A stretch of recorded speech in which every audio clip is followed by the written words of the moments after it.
Hi guys, how are you? Just wanted to show you something I found very curious today. Very curious. Popped up in my feed. I can't remember if it was on YouTube or social media. But I want to show you how the darkness works and how evil, the darkness, the void that I call it, will twist, distort, pervert, reverse, flip, any way it can to mock God. Okay? And there were some very curious coincidences associated with what I'm about to tell you and the events that just happened in the last few days. In 1692, if you're not familiar, that's when the Salem witch trials happened. They started in February or March, I believe. I don't have every specific detail, but some of the details are very curious, so please, just listen. And I think they ended up executing 20 plus people, 26, 28, I'm not sure the number. But here's what is so curious, okay? The first woman,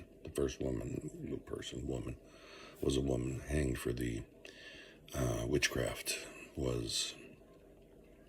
The date was June 10th, 1692, okay?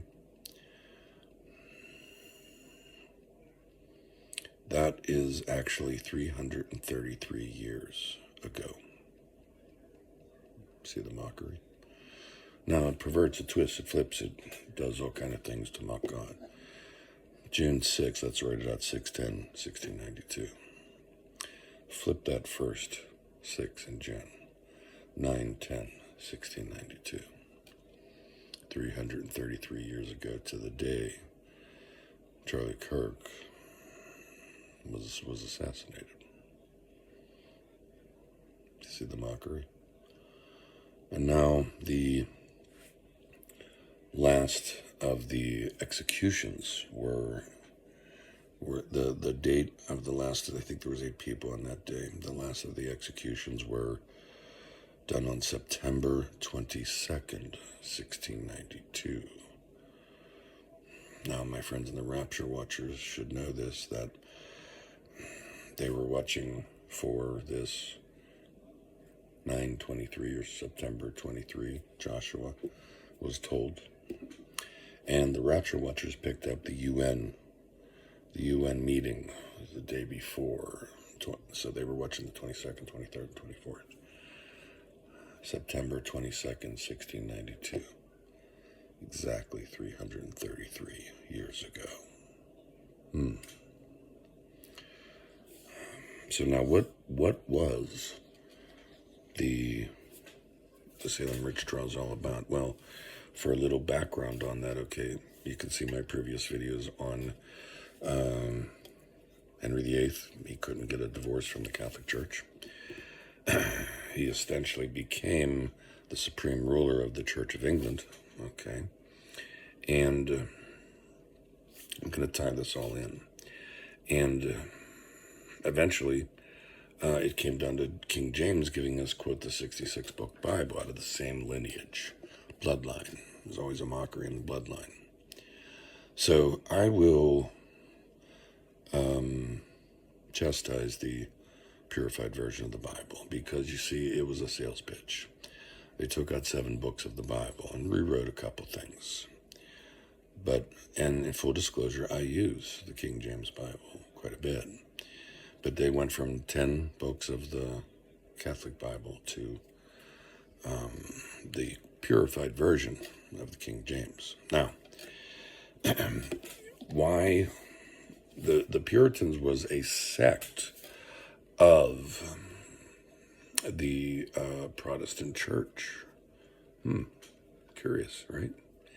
They came to America to get away from, to have religious freedom, because they didn't think that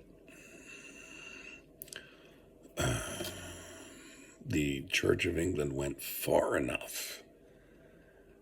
Okay, purified version. What was the sect of Christianity they called themselves? Well, they were called the Puritans because they were trying to purify themselves from the Roman Catholic Church and the Church of England.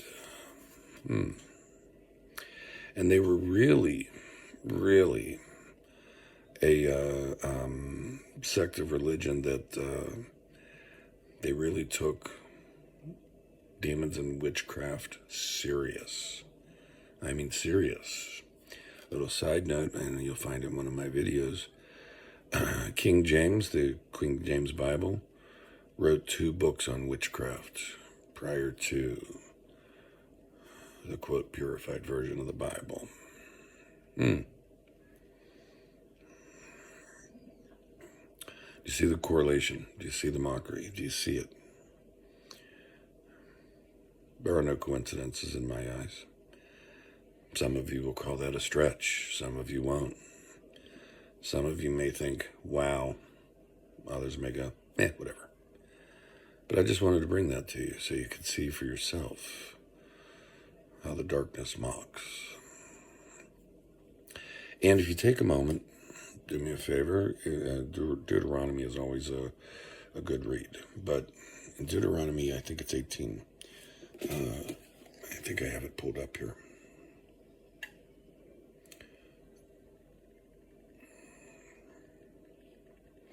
Oh, hold on 1 second. But in Deuteronomy 18, now this is talking about several things, okay, about being purified, the whole bit and the right. But one of the things I want you to realize is we can almost see today's world in Deuteronomy 18.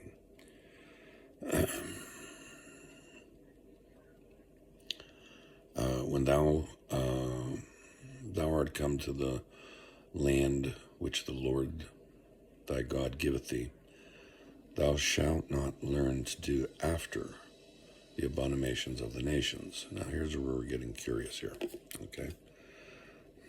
There shall not be found among you any one that maketh his son or his daughter to pass through the fire, or that useth divination, an observer of time, an enchanter or a witch. Divination, enchanter or witch. Here, let's go a little further.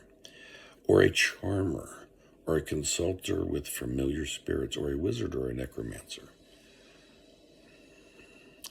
In the New Age community, they use all of those things. Very prevalent today. One of the things that jumped out at me was observer of times. Who's one of the most famous observer of times? And right now that everyone knows, Bo Pony.